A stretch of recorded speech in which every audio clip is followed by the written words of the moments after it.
Sisemise potentsiaali avastamine.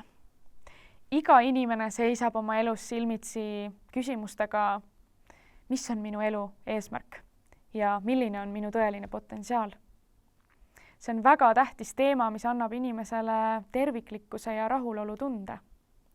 Selleks, et avastada oma potentsiaali ja elu eesmärki, on vaja astuda mugavustsoonist välja ja teha neid asju, mida sa ei julge teha või mida sa oled kogu aeg edasi lükanud või mida sa mitte kunagi ei teeks.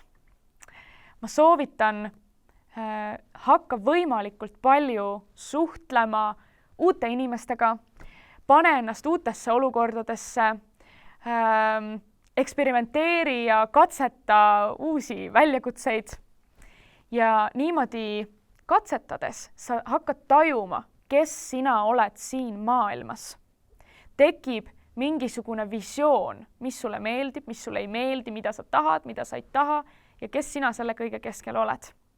See on üks viis oma potentsiaali hakata avastama, kui sul mitte mingisugust aimu sellest ei ole.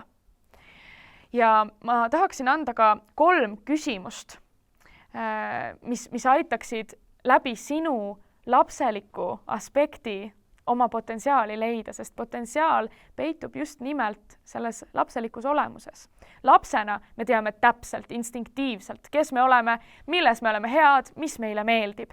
Kui sa nüüd vaataksid tagasi korra oma lapsepõlve ja meenutaksid, kelleks sa tahtsid saada, mis sulle meeldis teha, millised olid sinu huvid ja hobid ja mis oli sinu unistus, see on kõige tähtsam.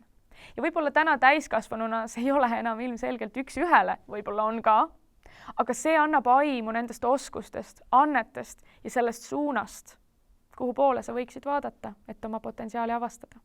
Ja muidugi võta jälle enesekasutusjuhend tööraamat kätte, sest seal on veel põhjalikumaid küsimusi, mille kaudu avastada oma elu eesmärki ja elu ülesannet.